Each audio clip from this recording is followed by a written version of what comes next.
Amen. Hello, everyone. Good evening. Why don't you, while you're standing, why don't you turn and say hello to your neighbor?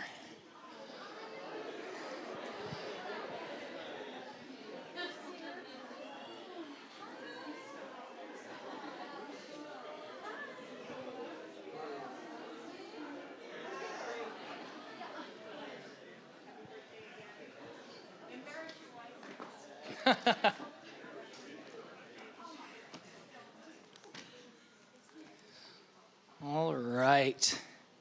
Well, welcome to our Pray Around the World night. My name's Ricky Nayrud. I'm blessed to serve here at the church. And for those of you who might not know, Pray Around the World is one Wednesday a month that we take to focus on praying for our workers that we support throughout the world. Each month we focus on one specific area or ministry. Tonight we're going to get to hear from the team from Calvary Chapel St. George that went down to Mexico for the Christmas trip, and we're able to minister alongside the churches down there. Just a little bit more, I'll share exactly how the circles work, but what we're going to do is we're going to hear from the team. We're then going to break into prayer circles for specific workers and pray. And then we'll close out the night, and I have a surprise, but I'm gonna give you a cliffhanger. I'll introduce that at the close tonight. But really fast before I introduce the video that we're gonna watch to kick off the sharing, I just wanted to reshare some verses that Pastor Jerry taught us this past Sunday out of Matthew chapter 5, and it's starts verses 13 through 16. It says, "You are the salt of the earth, but if the salt loses its flavor, how shall it be seasoned? It is then good for nothing but to be thrown out and trampled underfoot by men. You are the light of the world. A city that is set on a hill cannot be hidden. Nor do they light a lamp and put it under a basket, but on a lampstand, and it gives light to all who are in the house. Let your light so shine before men that they may see your good works and glorify your Father in heaven." And so we were encouraged by Pastor Jerry this last Sunday that to live these verses out in our lives this coming year. These are special verses to my heart because my family and I, as we were part of a team working overseas, these were some vision verses the Lord had given to our team that we were a part of. And it speaks so clearly about how we are to live our lives, live out our lives as we follow Jesus and we share the light that he gives to us. And as people see that light, they see the good works that are done, not through our own good, but through Jesus' good in us. They're going to see those good works and they're, Lord willing, going to glorify our Father in heaven. And so that's what the heart of this team that went down to Mexico for the Christmas trip was. And I think they did a great job carrying these verses out. So we're going to watch a short video that the team made, and then we're going to hear from the team.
Okay, now we're better.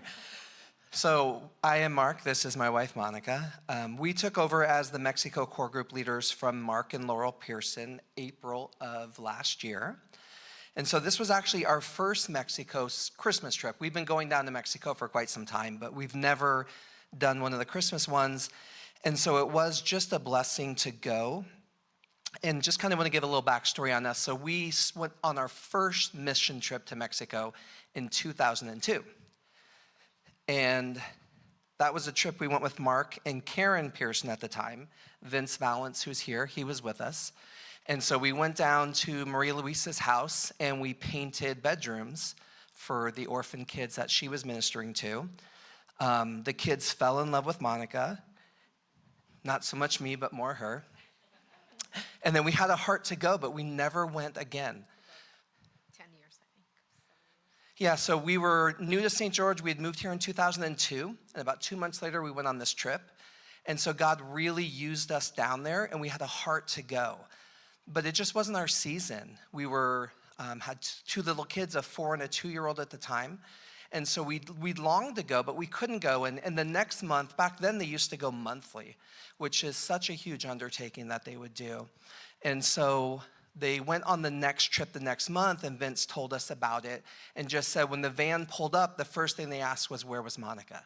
Because she just kind of she spoke the language, she made that impression on them, and it really tugged at our hearts.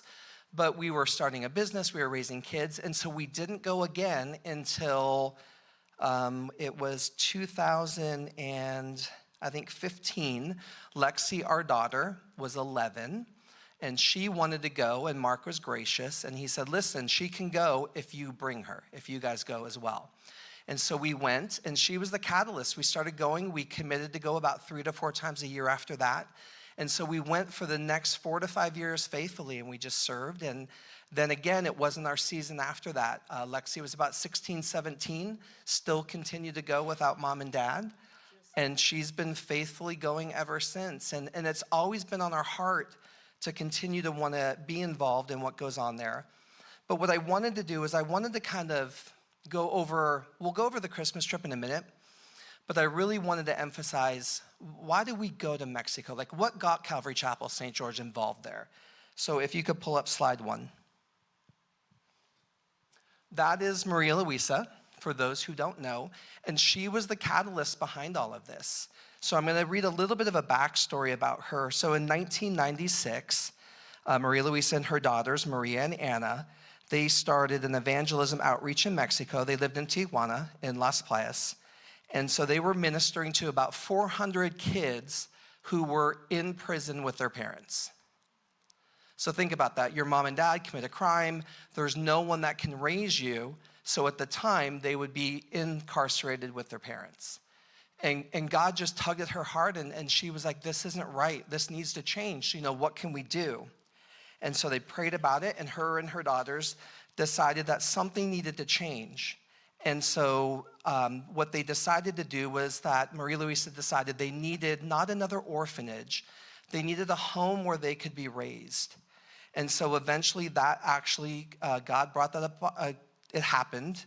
I'm gonna have Monica say this word because I'm gonna butcher it. Casa, hogar. So that was built, and they took all the kids from these prisons, and a lot of them went there.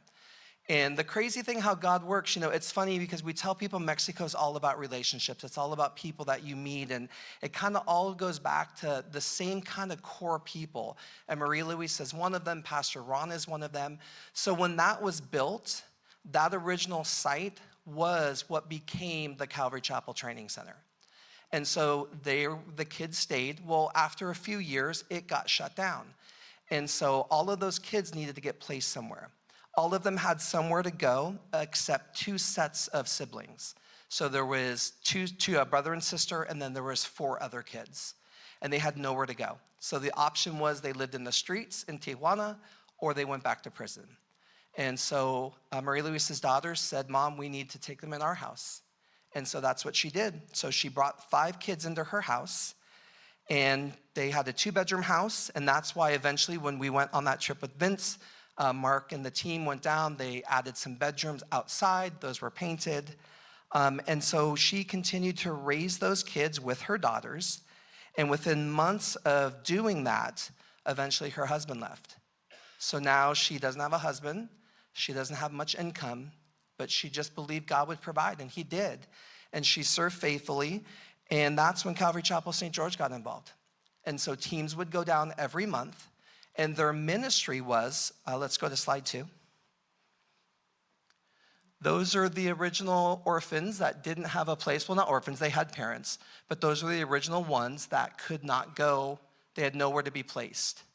And so Wendy and Angel, you'll see them. They are brother and sister.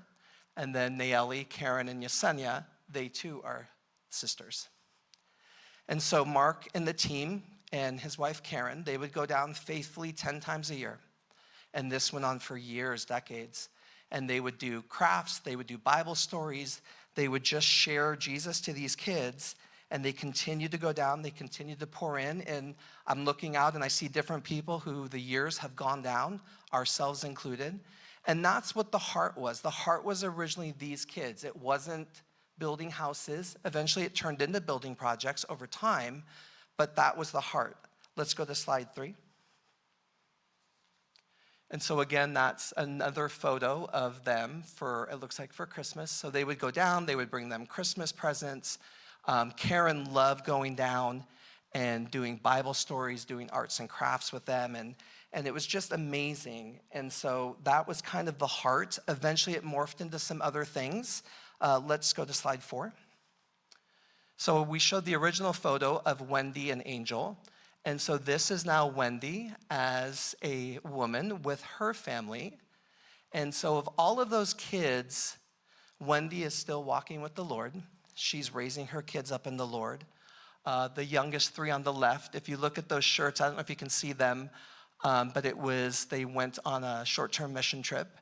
And some people here at Calvary helped support that. And they go to Calvary Chapel Rosarito. They are serving the Lord. Now they have their 3 little ones. And so from left to right, it goes Angelica, and then Caesar, and then Jessica. Wendy's in the middle. Little Marcos, she's got her arm around him. And then Naomi, and then Violetta, and then her husband Manny. And it's so neat. Every time we go down, we still continue to make sure we make it a point to meet with them. And so it's just amazing to see how young she was in that original photo. I think she was about 9 or 10, and now I won't say how old she is. So what started out as ministering to Maria Luisa and the kids turned into eventually coming alongside the 5 church plants that Pastor Ron did, getting to know the pastors, doing construction work for them, but really doing a lot of outreaches. It was a lot of children's ministries. It was different things that they would put on. They did a ladies' tea one time. They did a pastor's appreciation. And so all of these things is kind of what it turned into, but it was really about relationships. And so the thing is, what are the trips going to look like now? Mark is very handy. Mark and Monica are not. So we still desire, if there's people in the church who have a skill set that they can fix things, that they can build things, we want you to be involved. But we also want to get back to the heart of ministry, to the heart of doing children's outreaches, to the heart of ministering to the pastors and their wives and their families. We want to continue to build these relationships. We want to cultivate new relationships. And we'll show a slide with how that's actually starting to happen now. And so that's kind of the idea of the trip moving forward. So now let's go to the Christmas trip of this year. Again, the first time we've done this as a Christmas trip. And so first, we need to give a shout out to Mark and Laurel Pearson. Mark came with us, which was a huge blessing, but this trip could not have been done without Laurel. Laurel's attention to detail, her note-taking that she gave us for many, many years, to her shopping lists, to everything is what made that trip a smooth transition. And again, I'm just going to sing out a couple of people that just truly were such a blessing to us, and that's Joy and April and Lexi. And again, they've been kind of going for a long time, and we were able to lean on them because we didn't know what we were doing. We've never gone. And so they were gracious. I'm sure we probably made some mistakes along the way, maybe did things a little bit differently. But at the end, I think the Lord used everyone that was down, and it truly, truly was just an amazing time. And so we want to continue to do this. So now let's go to slide 7. Actually, I think I jumped out of order. I'm sorry, go to slide 5. One more, you were just there. Go to the next one, okay. So I had mentioned how you establish relationships. For 20 years going down there, they went down to the training center and you dealt with the same people. And over time, there was new people. Melody was eventually there and she met her husband Caesar there, and they were such a blessing to us. And we would go down in these familiar faces, right? And you would get to catch up with them and see how they're doing.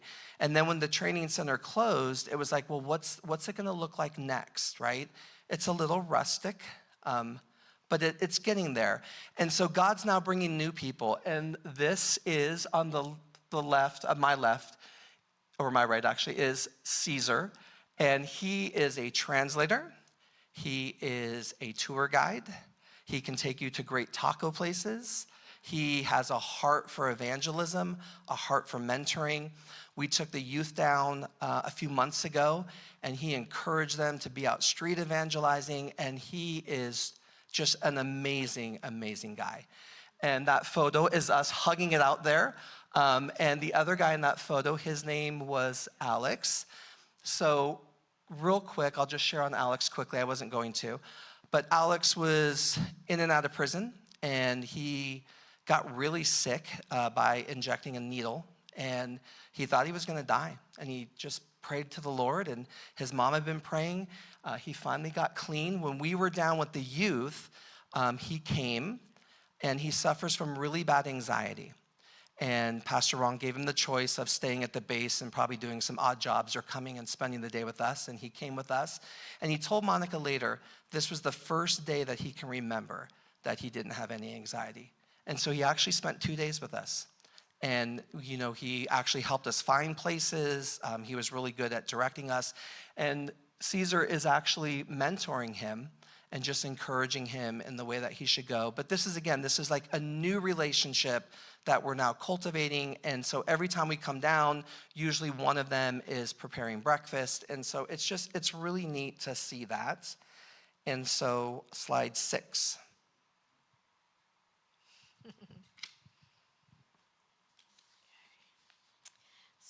So that's Maria Luisa. So she's a very sweet lady. Always has a really, just gentle smile. And we met her when we first went to, or the first few times we went to Mexico 20-something years ago. She was the pastor's wife in Del Prado. No? Maybe. Okay, one of the churches.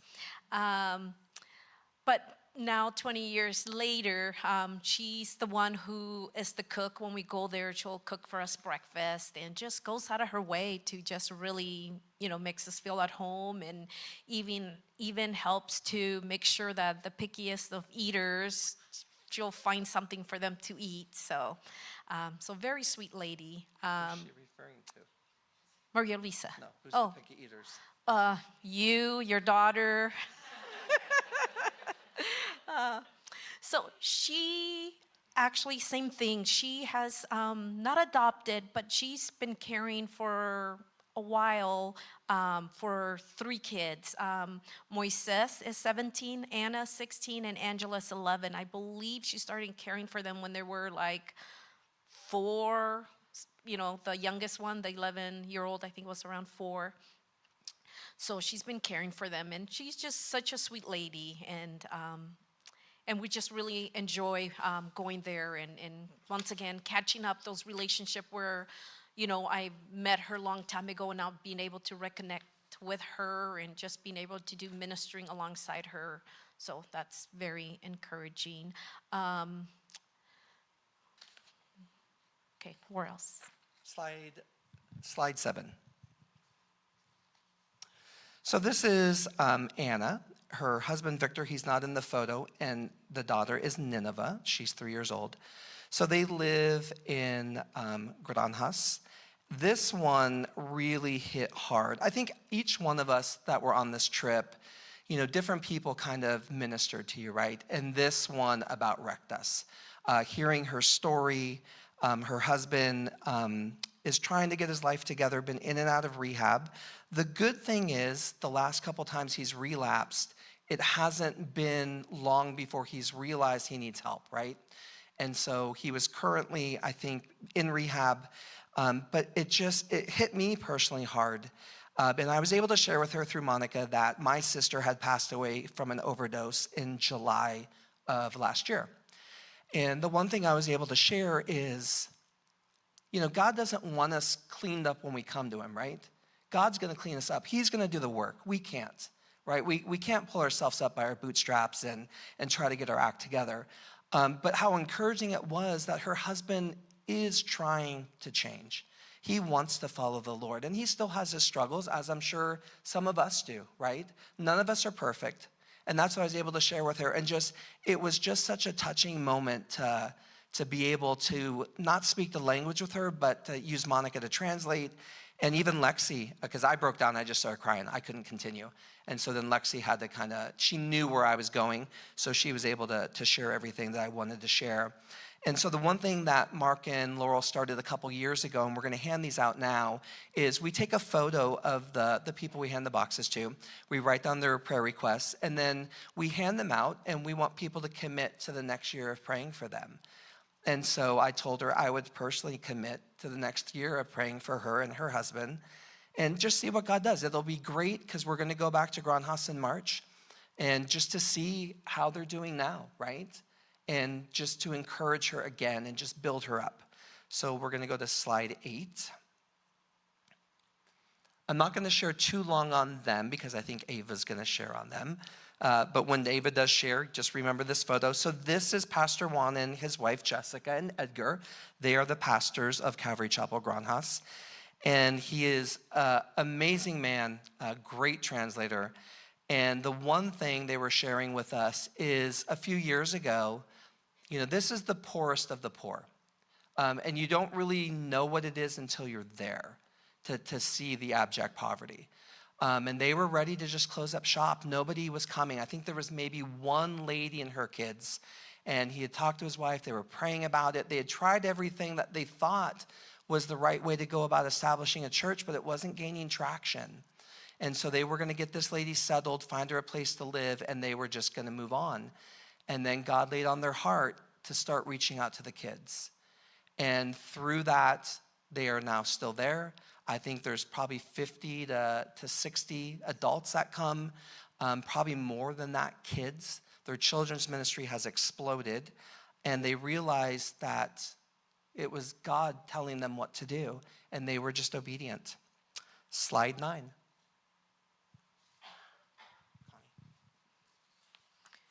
Okay, so this is Connie, and we met her when we went and did the food boxes for Pueblos Mágicos, now known as Valley of the Palms. Yeah, Valley of the Palms. Connie and her daughter Stephanie are such a servant. We were so blessed to be part of their group as they went with us from house to house to go and give the food boxes. They have a small little market, I guess, over there. What they do is in their home, some people have like little markets, and that's their little business to provide for both families. One second.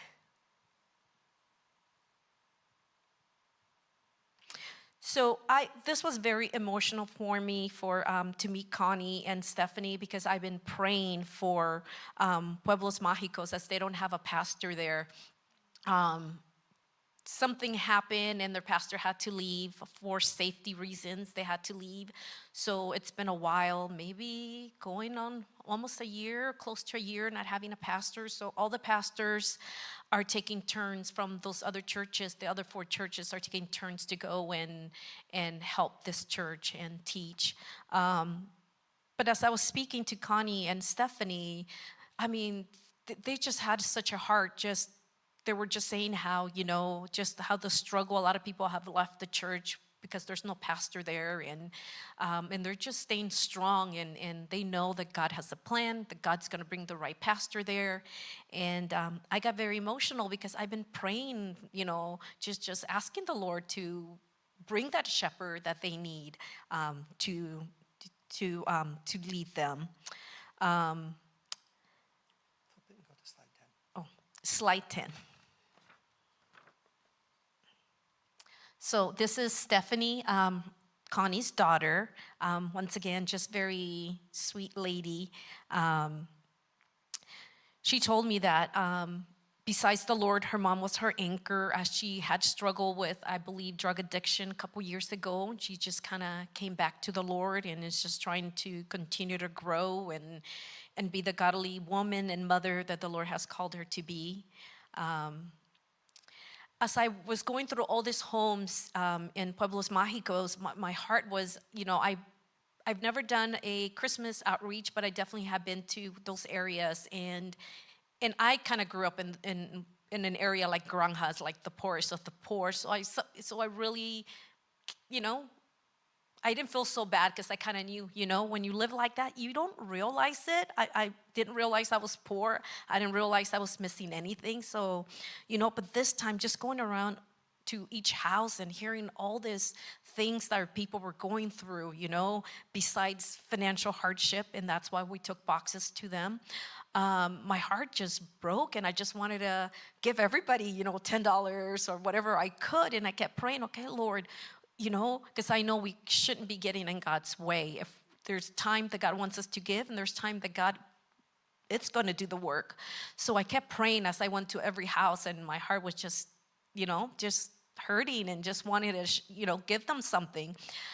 So I kept praying. We went to 5 or 6 houses. Finally, at the last house, as we left, it's like, okay, Lord, what do you want me to do? The Lord brought this verse to my attention. For the first thing that came to my attention was, is the God's hand too short? And I thought, huh, what? And I kept repeating that in my head. I didn't quite get it. And then it just meant, what? God, he has the power to meet their needs. He can provide for them. There's a purpose and a reason, why they're going through what they're doing. He didn't want me to give at that time, So it really is like, okay, Lord. So then I got peace over that pressure that I felt like I needed to do something. I didn't have it anymore because, like, okay, Lord, you're saying you're going to take care of them.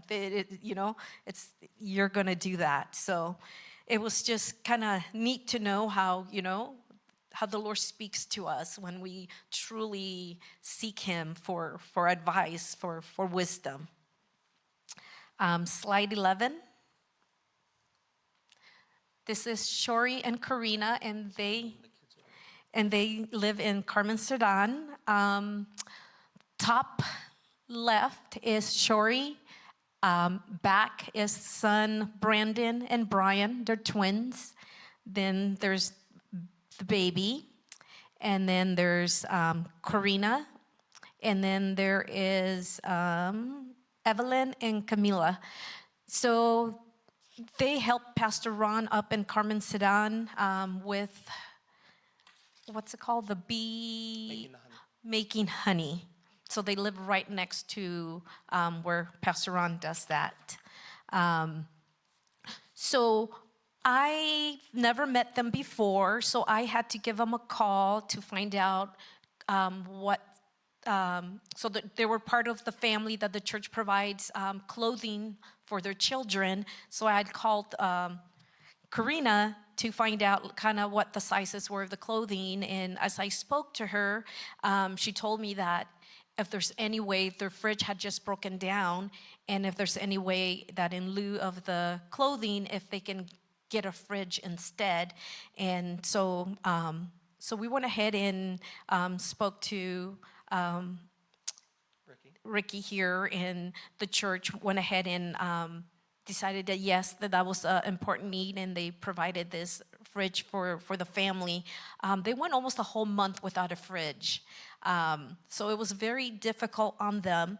But when we went there and we met them, they were so happy, so blessed, and they want you guys to know just what a blessing it was. I mean, they were almost in tears, just, how grateful they were for a fridge, that the church, the body, provided for them.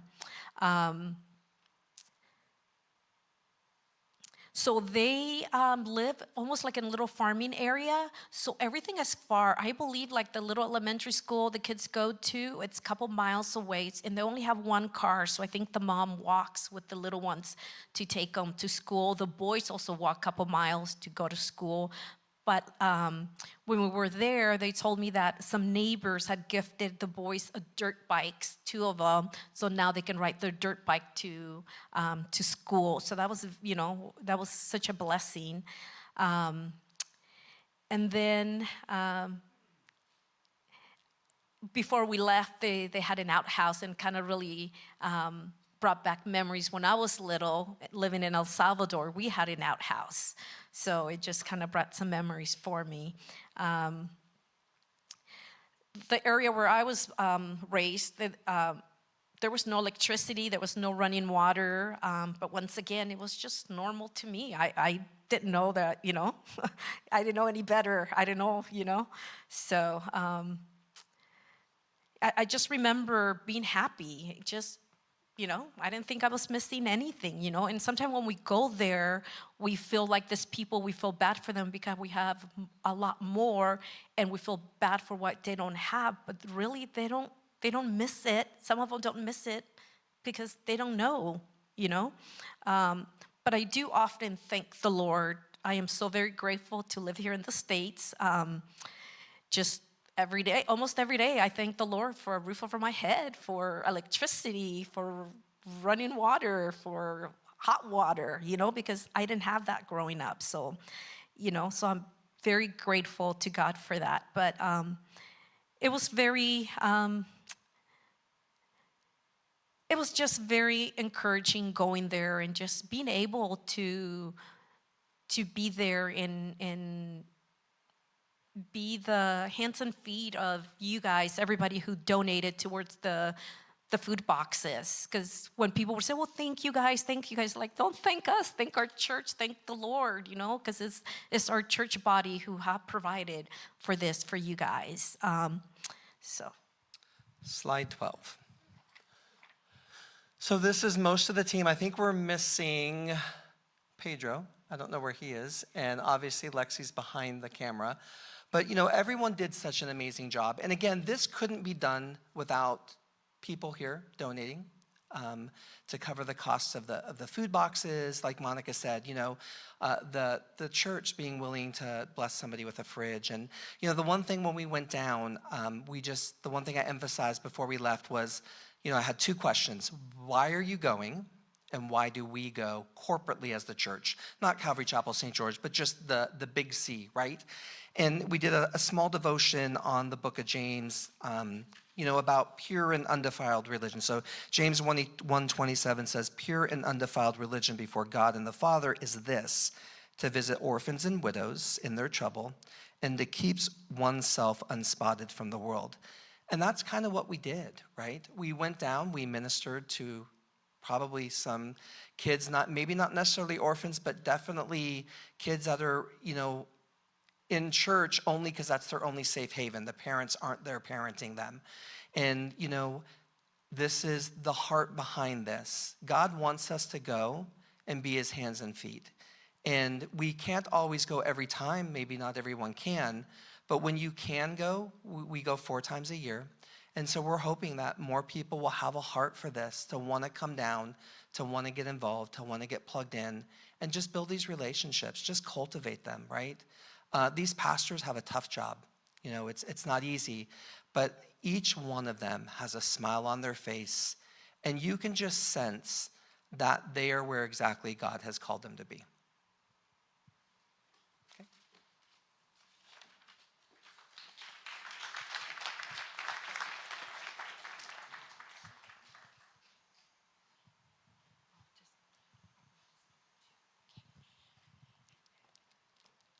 look at that, I didn't fall. I find that very encouraging. My name, my name is Joy Miller, and first of all, I think I need to get this off my chest. Mark and Monica did a great job.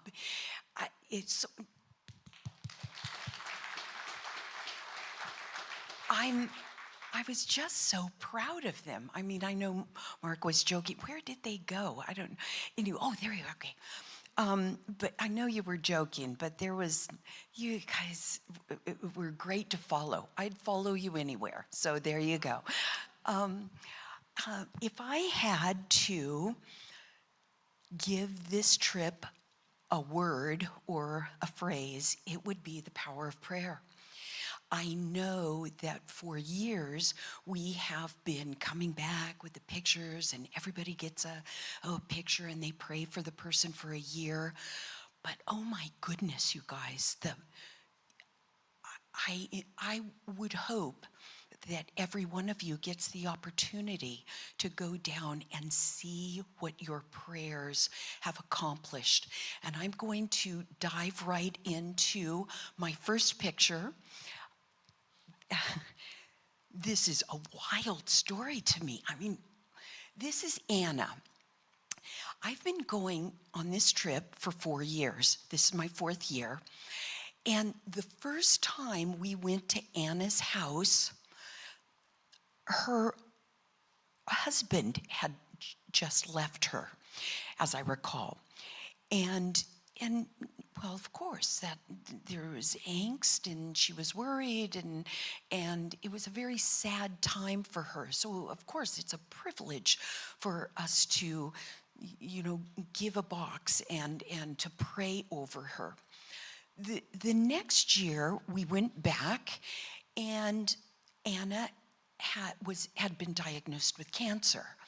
I believe it's breast cancer. And so, of course, I don't have to give you a lot of details on how we were moved to pray for Anna then. The next year, we went back to see Anna, and the cancer had progressed desperately. She was without hair. Her energy was waning, although she was strong and she always kept a positive attitude. And of course, we continued to pray for Anna. It's possible that several of you have prayed for Anna over the last few years. And I was a little shocked when we got the story of Anna. We went to minister to Anna, but Pastor was telling us on the way, she's free of cancer. She is well and doing really well. The power of prayer. When you get that picture tonight, if you're in the Mexico group or you go over to get a picture, however it plays out, I want you to understand when you bring someone into the presence of the Lord through prayer, especially these folks who are struggling for one reason or the other. I don't know if you know that we work with 7 pastors and 5 families, or 5 pastors and 7 families? I can never remember. I know it's 35. 5 churches. Okay. So there's these 5 pastors will look at their congregation and choose and say, this particular family has been struggling this year, or they've really stepped up in serving God through the church, and we just want to bless them with a food box. I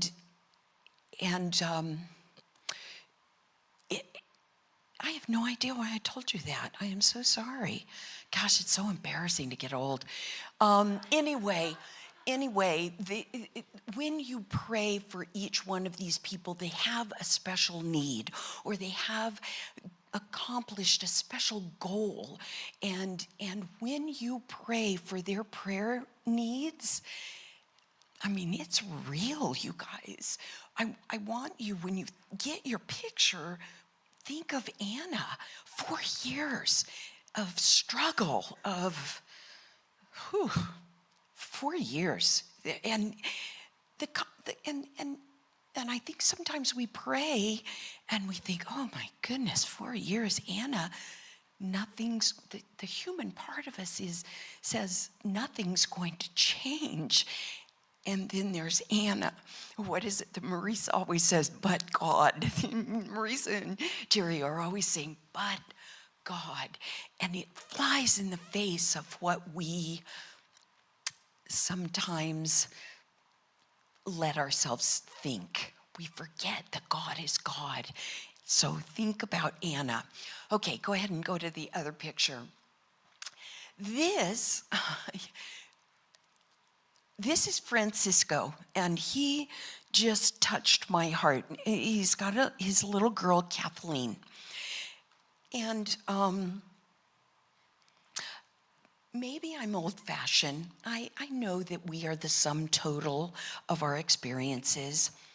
But see, in my head, if something goes awry in the family, it's the dad who leaves. And so, and this is not just Mexico, you guys. I know this is happening here in our country too. But, and you want to say, well, what do you mean the mom left? She's the mom. What's the child going to do without a mom? And then there's Francisco and Kathleen. His house, this house that we're standing in, you can't really see it because of the white wall, but it's about the size of the ladies' bathroom, okay, in our church. It is not what you would call a house. It's one room. I didn't even ask where the bathroom was. Maybe there wasn't one. I don't know. His friend was there running some electricity or painting or doing something to help him. He had a battery, and his phone was like at the wall, and he had a wire running from the phone over to the single light in his house. And he stayed. He is raising his little girl. I don't know where mom is, but he stayed. And I don't have anything else to say except his faithfulness and his desire to do what was right caused him to stay. And he too touched my heart. And I mean, look at that face. You wouldn't think there was anything wrong at all. He was friendly and gracious and invited us into his home, such as it was. And I was just so touched. I was just so touched by him and his faithfulness. Francisco and Kathleen, remember them in your prayers. And one other I don't have a picture for you guys.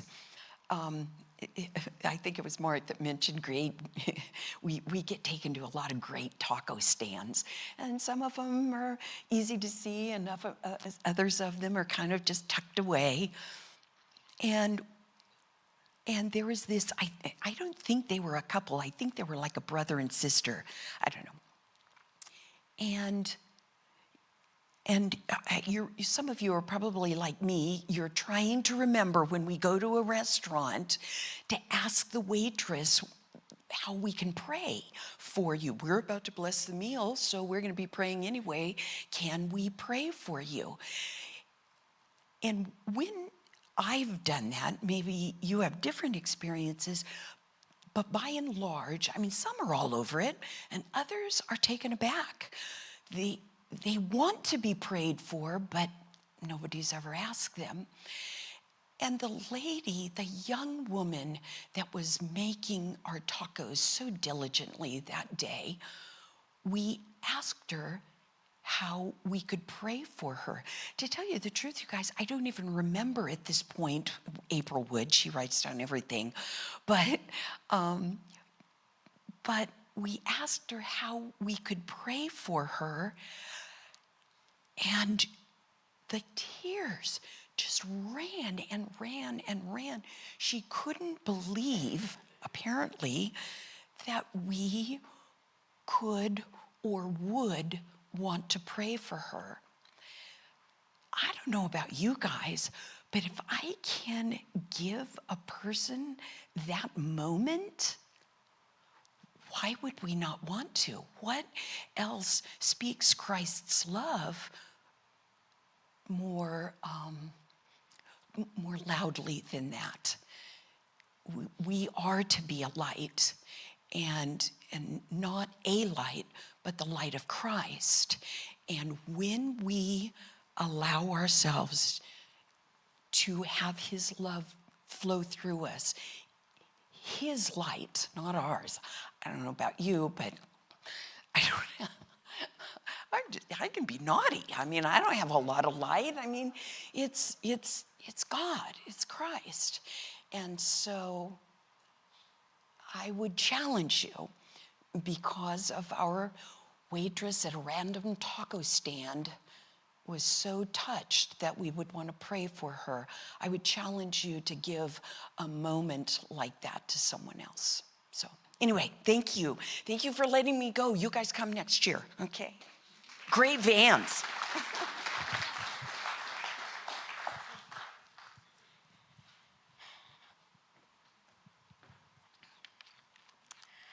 Hi guys. My name is Ava. Everyone who's been up here has been amazing at public speaking. I am not, so let's just bring the expectation down a little bit.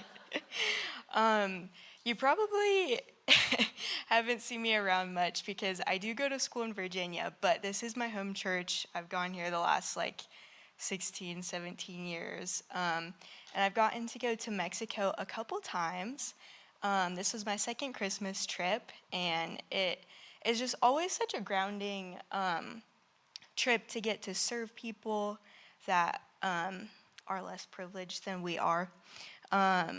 And yeah, just very worthwhile to get to tangibly love others, especially around Christmas time or any time of year, whatever trip you're available for.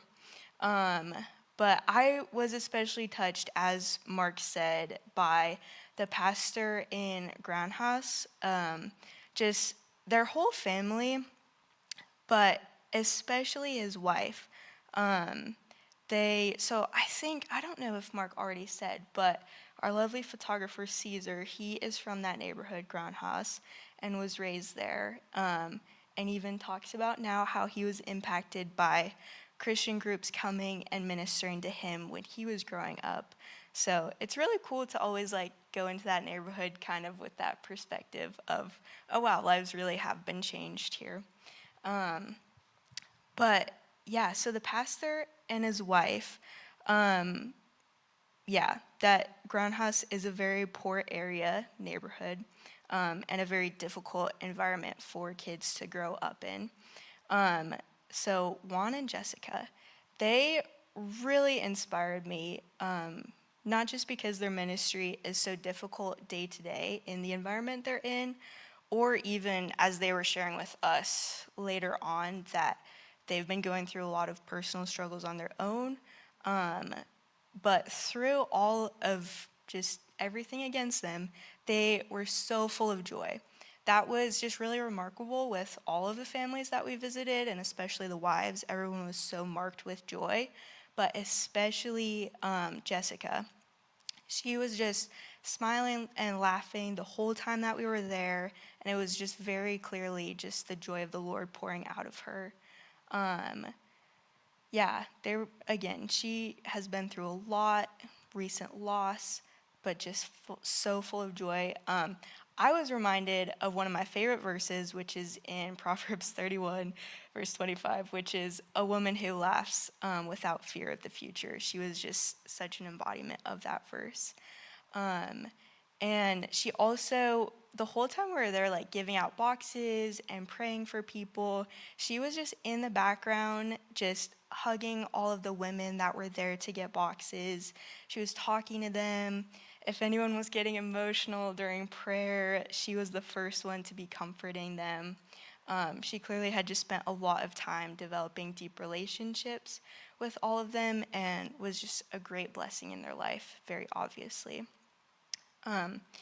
Again, I was just very humbled by them. They've given up a lot to serve where they are, and Mark went over this story in more detail than I remembered. But that they had been faced with a lot of discouragement and almost left the neighborhood. But they chose to stay, and their church has grown significantly and is just obviously blessing the whole community, which was really beautiful to see how they, are running their race well. But yeah, this family did not look run down, did not look tired, did not look exhausted, as I think I would be if I was in their place. But they were just very clearly filled with the Holy Spirit, overflowing with fruits of the Spirit, love, joy, all of it. But in wrapping up, a little call to action, if you will. I don't know if I'm allowed to do that, but I'm going to. It is very difficult to come from a first world lifestyle and witness a third world lifestyle and think like what you are doing is just a drop in the ocean in like a sea of suffering. But to that, I would say that feeling compassion is a beautiful thing. Do not dull that in yourself. And I would also say, let that compassion lead you into action. Don't let the heaviness of seeing all those difficult situations paralyze you, but press in and minister where you can, no matter how small. This is not just a call to action to go to Mexico, even though I definitely think you should. I think everyone should go. It's amazing. But even here in St. George, just to love whoever is in front of you well. So anyways, thank you guys.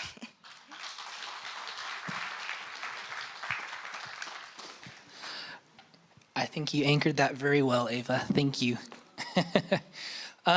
So we are going to break into our prayer circles now. So we're going to do a little bit of a switch up. We're going to be splitting up Thailand into three separate groups tonight. So normally this would have been the Thailand circle up here. I made it a little bit too big. So we're gonna have Johnny and Michelle. So if you had been in that Thailand circle, Johnny and Michelle are gonna be the workers that are focused on in this front circle. And then in the middle, before you get to the Mexico circle, which is in the back there, about halfway back, if you feel led to go and to pray for Dorothy and Sharon, they're going to be there in the middle.